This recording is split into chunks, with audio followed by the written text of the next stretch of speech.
ସେଠି ପହଁରାଟା ଆଣୁନୁ ପଳେଇବା ମୁଁ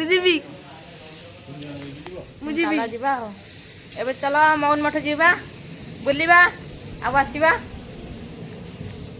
ଚାଲ ବାଙ୍କକୁ ଆସିକି ବୁଲିକି ଏବେ ଗଲୁ ହେରି। ଆରେ ହେଇ ମୁଁ କହିଲେ ଖରାପ ଭାବୁଛ କ'ଣ ମୁଁ ଗୋଟେ ଝାଡ଼ା ଗଲି ଲାଇଟ୍ ନେଇ ଏଇ ଜାଗାରେ କବାଟ ସବୁବେଳେ ବନ୍ଦ ରହୁଛି। ତା ପିସା ସେଠି ଏବେ ଗାଡ଼ି ନେଇକି ଆସୁଛନ୍ତି। ଆଉ ଏଇଟା ହେଉଛି ଏଇଟା କେଉଁ ମନ୍ଦିର ସେପଟେ ଆସିଲା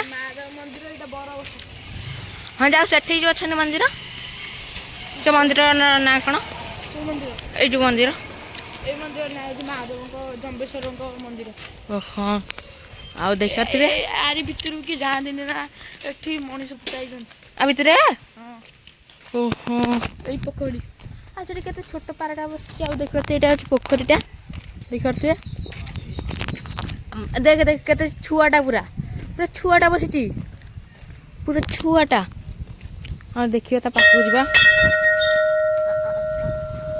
ପଳେଇଲା ପଳେଇଲା ଗୁଡ଼ା ବି ସେ କେହି ସିଏ ଆଉ ଟିକେ ମୁଣ୍ଡିଆ ମାରିଦେବା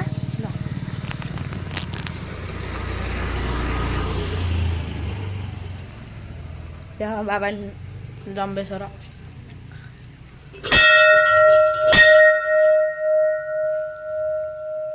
ଚାରିପଟେ ବୁଲିକି ଯିବା ଆସ ଆଉ ପୋଖରୀଟା ଦେଖିବା। ଏଇ ଦେଖନ୍ତୁ ଆମର ମହାଦେବଙ୍କ ମୂର୍ତ୍ତି ହଁ ଆଉ ଏପଟେ ସ୍ଥାପନ କରାଯାଇଛି। ଏଇଟା ଦେଖିପାରୁଥିବେ ଏଇଟା ପୋଖରୀଟା କେତେ ସୁନ୍ଦର ପୋଖରୀଟା। ଏଇଠିକି ଆସିଥିଲା ମିକୁ ଗାଧୋଇବା ପାଇଁ ଏଇଠିକି ମିକୁ ଆସିଥିଲୁ ଗାଧୋଇବା ପାଇଁ ହଁ ଆଉ ଦେଖୁ ସେଠି କେତେ ମାଛ ଦେଖିଲି ସେଠି କେତେ ମାଛ ଦେଖ ଦେଖ ଦେଖ ଦେଖ ଦେଖ ଆପଣ ଯାଇକି ଦେଖାଉଛୁ ଆପଣମାନଙ୍କୁ କେତେ ସାରା ମାଛ ଦେଖାଉଛୁ। ପଳେଇଲେ ସବୁ ମାଛ ପଳେଇଲେ ପଳେଇଲେ ପଳେଇଲେ ପଳେଇଲେ ହଁ ହଁ ଚାଲ ଯିବା ଆଉ କୋଉଠିକି ଯିବା ପିସା ଓହୋ ଆଉ ଏପଟେ ଅଛନ୍ତି ଠାକୁରାଣୀ ଠାକୁରାଣୀଙ୍କୁ ବି ମୁଣ୍ଡିଆ ମାରିଦେବା। ଚଣ୍ଡୀ ଚଣ୍ଡୀ ଚଣ୍ଡୀବୁଡ଼ି ଓହୋ ଦେଖନ୍ତୁ ଦେଖନ୍ତୁ ଚଣ୍ଡୀବୁଡ଼ିଙ୍କର କେଡ଼େ ବଡ଼ ଜାଗା।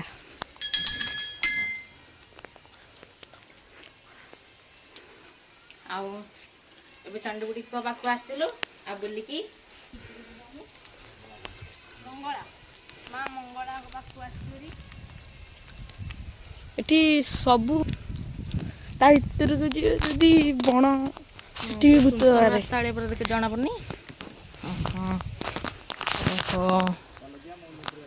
ମଉନ ମଠ ଏବେ ବଜାର ଯିବା ବଜାର ଆଉ ତୁ କାହିଁ ଏତେ ଖୁସି ଅଛୁ ବଜାର ଯିବା ପାଇଁ ବୁଲିବା ଓହୋ ଓହୋ ବୁଲିବା ମଜା କରିବା ସବୁ କରିବା ଆଉ ଚାଲ ଯିବା ଚାଲ ଆସିଲେ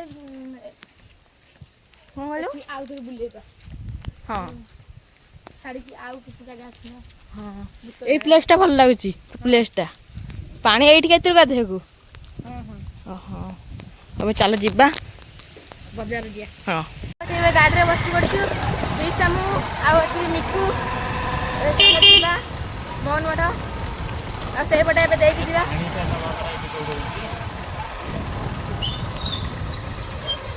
ପାଣି ଲୋଡ଼ ଆମ ଘର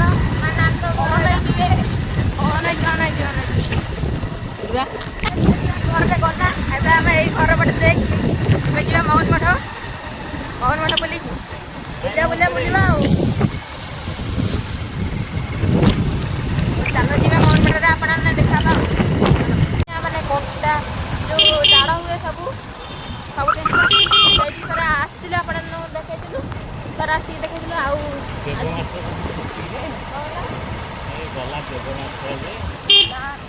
ଅନୁଗୁଳଙ୍କ ବାପା ଆଉ ମେନ୍ ରୋଡ଼ କେବେ ଆସିଛୁ ଭାରି ମଉନ ମଠ ମେନ୍ ରୋଡ଼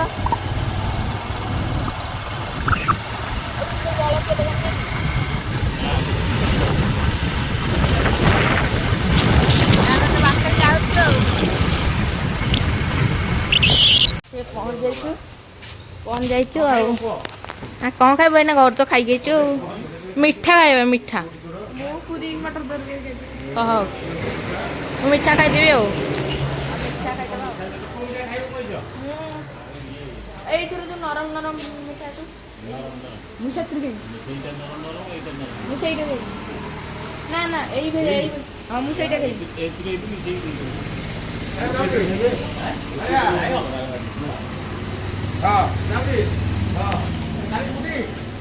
ଏଇଥିରୁ ଯୋଉ ନରମ ନରମ କୋଉଟା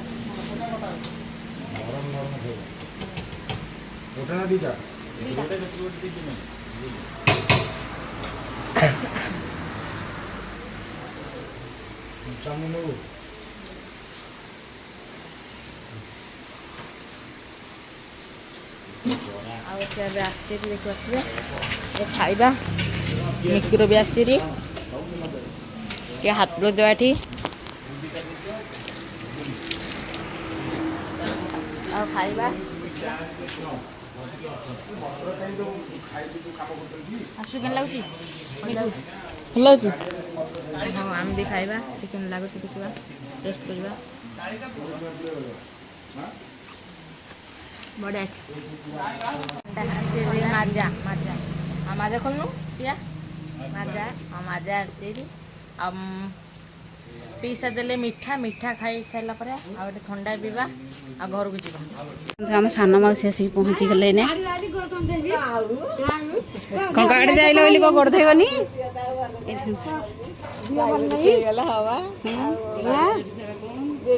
ମାଉସୀ ଗୋଟେ ପଣା ଦେଇଦେବ ଗ୍ଲାସ ଗାଡ଼ିରେ ଆଇଲେ ବୋଲି ଗୋଡ଼ ଧୋଇବନି ସାନୁ ସେ ଯାଇଛି ପୁରା ପିଇସାଙ୍କ ସାଥିରେ ତାଙ୍କର ସେ ସେଠି ଖାଉଛି କହିଲା ଶାଢ଼ୀ ଛାଡ଼ିଲା ମୁଁ କହିଲି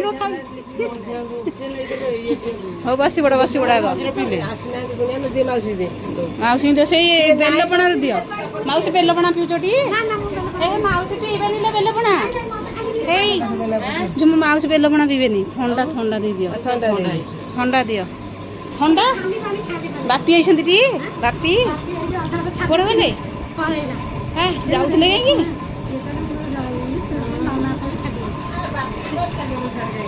ଇଏ କ'ଣ ଏଇଠି ଛାଡ଼ିକି ପଳେଇଲେ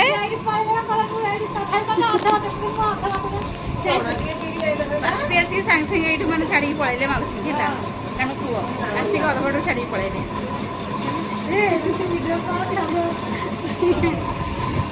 ମୋ ବୋଉଙ୍କର ପୁରା ବହୁତ ସପୋର୍ଟ ଅଛି ପୁରା ହେଲା ସମୁଦି ଇଚ୍ଛା ଆସିବାକୁ କାମ ଗଲେ ଆସିବୁ ଏଠି ଘର ଯାହା ହେଲେ ମାନେ ଆସିବୁ ନା ସମୁଦ୍ର ଆସିବାକୁ ଇଚ୍ଛା ସେ ଆଇନାହାନ୍ତି ଗାଲେ ଗାଲି ଥିଲେ ଆଉ ବୋଝ ଇଏ ଯିବ ଝିଅର ବୋଝ ଯିବ 27 ତାରିଖ ଦିନ